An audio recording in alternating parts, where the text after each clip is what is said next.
The Nissan X-Trail. These cars are actually really quite good.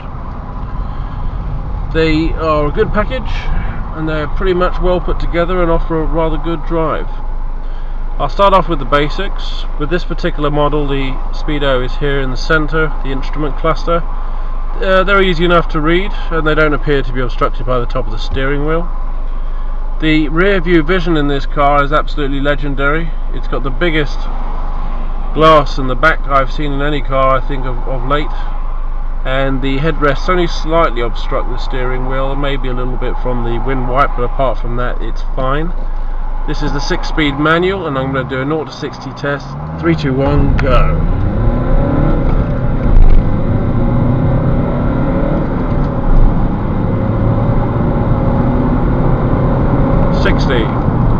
The ride is very comfortable. It's a good seating position. You're nice and high up. The visibility around the car is superb. The wing mirrors on this car are absolutely enormous. We like that. We like big mirrors. We like to see where we've been. It's important to have that vision around you. The interior, on the other hand, is a little bit drab, to be honest. It's nothing to get excited about. It's not really so much that it's the plastic, cheap plastic, but it's more of an issue with the design. It's just very bland and glib.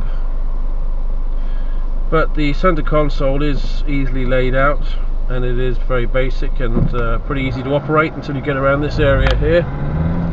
The screen here for your sat-nav, radio control, etc, etc.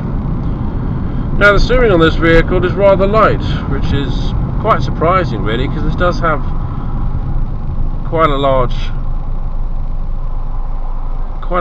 build. You know, it is a 4x4 after all. Here you have your 2-wheel drive and 4-wheel drive selector, but the steering is very light, and I can't actually say I'm connecting with the road with the steering.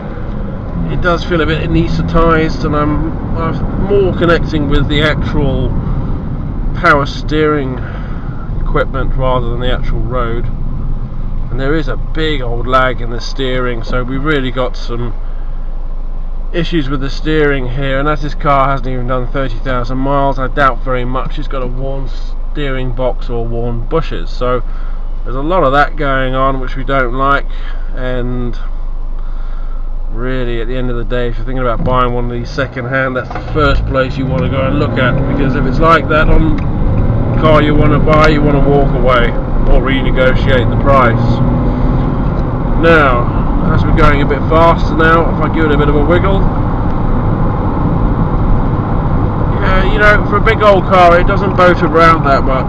It's actually quite stable, and there's not many vehicles this size that I would be comfortable swerving at high speed in, and I think this one would actually be a lot easier to handle in a situation like that than, say, for example, a Range Rover or maybe a Land Rover. It is very, very quiet. It is a bit noisy, I must admit, but it's not so much the engine noise, it's more the shape of the car cutting through the air. But I'd be quite happy to drive across the country in this car towing something. It's really, really quite a good car. It's a lot better than I think people expect. It may come across as a little bit cheesy, the car, but it certainly makes up for it in its driving performance. It's a very, very good car. It's got a lot going for it. What lets it down is the interior, but only lets it down because it's a bit naff. As I say, the seats as well it looks like office furniture, you know.